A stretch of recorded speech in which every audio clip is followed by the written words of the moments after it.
warahmatullahi wabarakatuh. Izin memperkenalkan nama saya Anizara Sabrina. Alhamdulillah, puji syukur kehadiran Allah Subhanahu wa taala atas nikmat yang dikaruniakannya tidak ternilai, khususnya nikmat iman, Islam dan kesehatan. Salawat serta salam kita junjungkan kepada Rasulullah Shallallahu Alaihi Wasallam dan juga kepada keluarganya, sahabatnya dan seluruh pengikutnya yang istiqomah mengikuti risalahnya hingga akhir hayat. Amin amin ya rabbal alamin.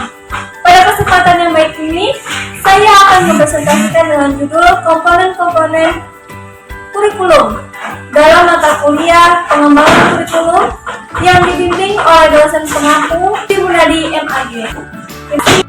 Baik teman-teman, saya akan memulai presentasi komponen-komponen kurikulum. Komponen-komponen kurikulum membentuk sistem kurikulum Dr. Badriah MAG. Komponen-komponennya merupakan sistem kurikulum, sedangkan sistem adalah suatu kesatuan komponen yang satu sama lain berkaitan. Kurikulum merupakan suatu sistem yang memiliki komponen tertentu.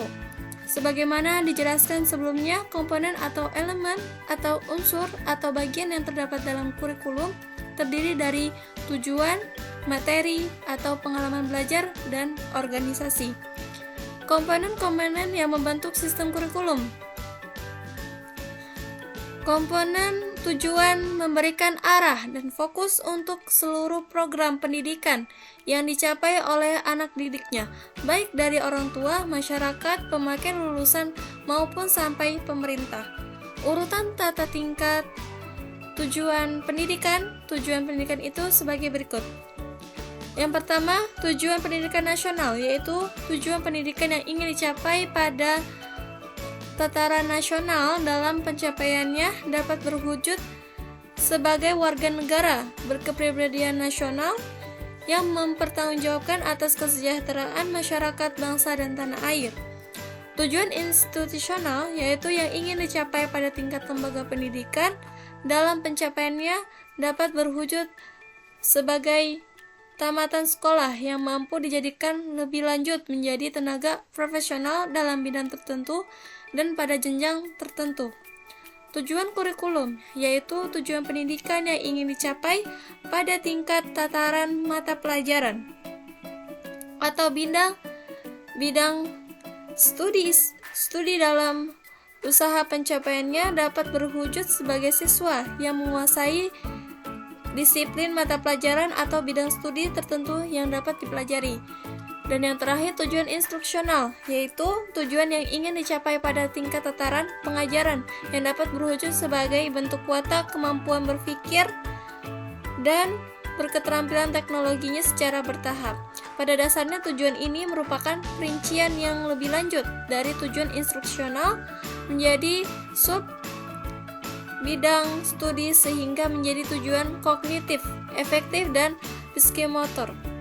Kemudian komponen materi atau pengalaman belajar, memilih dan menyusun isi dari komponen kedua dari kurikulum supaya keinginan tujuan kurikulum dapat dicapai. Ada cara yang paling efektif supaya pengetahuan paling penting dan yang diinginkan pada jalurnya dapat disajikan secara efektif, yaitu komponen organisasi. Kurikulum merupakan suatu rencana untuk belajar, maka isi dan pengalaman belajar membutuhkan perorganisasian sedemikian rupa sehingga berguna bagi tujuan-tujuan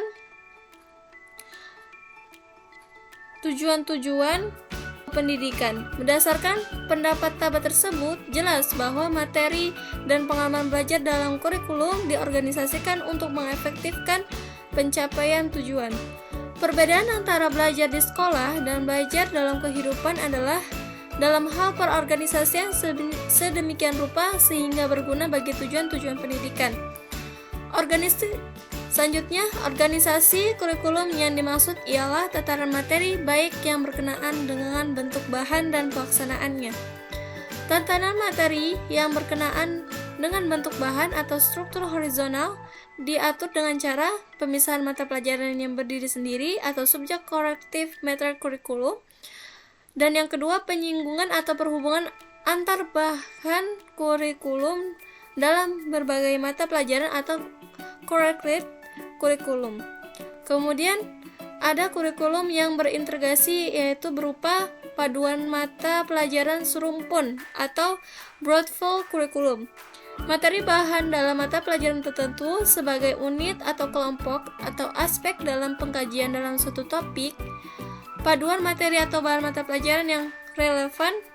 Proyek kurikulum merupakan suatu proyek kegiatan belajar mengajar atau pemasaran masalah dalam tahanan bahan kurikulum yang dikaitkan dengan pelaksanaan objektif di lapangan yang biasanya disebut struktur vertikal dapat dilaksanakan melalui 1. Sistem kelas di mana kenaikan kelas diadakan setiap program secara serempak. 2. Sistem tanpa kelas. Perpindahan dari satu tingkat program ke tingkat program berikutnya dapat dilakukan tanpa harus menunggu teman-teman yang lain. Dan yang ketiga, gabungan sistem A dan B tersebut. Kemudian, komponen evaluasi. Kegiatan evaluasi merupakan langkah yang sangat penting untuk mendapatkan informasi tentang ketercapaian tujuan yang telah ditetapkan. Evaluasi memegang peranan yang cukup penting, sebab dengan evaluasi dapat ditentukan apakah kurikulum yang digunakan sudah sesuai dengan tujuan yang ingin dicapai oleh sekolah atau belum.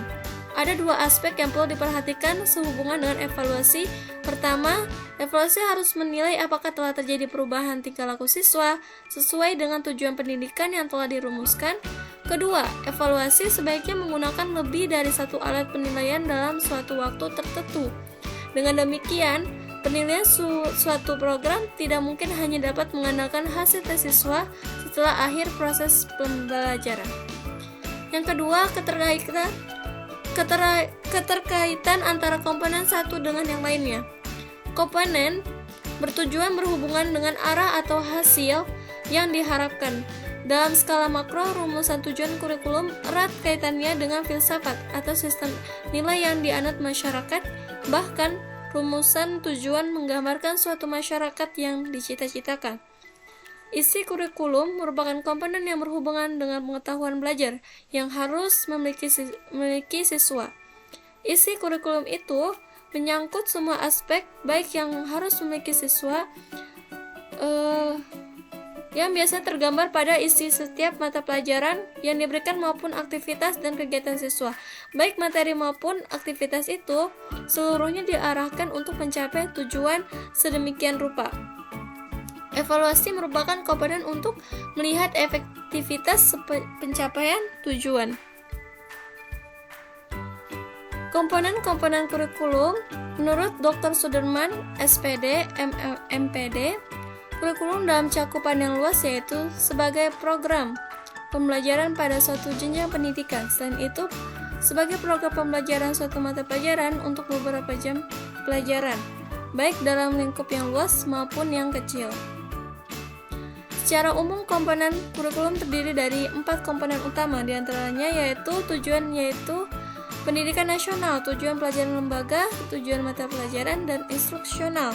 Yang kedua, bahan materi atau pengalaman belajar. Yang ketiga, organisasi. Dan yang keempat, evaluasi. Ada 4 hal yang sangat penting dalam komponen-komponen kurikulum. Yang pertama ada tujuan, organisasi pembelajaran, bahan materi pembelajaran, dan evaluasi. Komponen tujuan. Tujuan merupakan gambaran dari harapan, yaitu sasaran yang menjadi tujuan bagi semua aktivitas yang akan dicapai dalam pendidikan. Kategori pendidikan: pendidikan umum, pendidikan khusus, jangka pendek, jangka menengah, dan jangka panjang. Yang pertama, komponen tujuan. Tujuan pendidikan nasional dalam Undang-Undang Nomor 20 Tahun 2003 menjelaskan bahwa pendidikan nasional berfungsi untuk mengembangkan kemampuan dan membentuk watak serta peradaban bangsa yang bermartabat dalam rangka mencerdaskan kehidupan bangsa. Kemudian komponen tujuan. Ada 3 komponen dalam tujuan, yaitu tujuan pendidikan lembaga atau institusional, yang kedua tujuan kurikuler, dan yang ketiga tujuan pembelajaran atau instruksional. Komponen isi, materi atau bahan ajar. Kemudian anatomi kurikulum.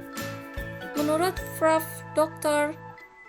Saifuddin Sabda MAG, anatomi kurikulum menggambarkan tentang jenis komponen-komponen yang seharusnya ada pada kurikulum atau batang tubuh setiap kurikulum.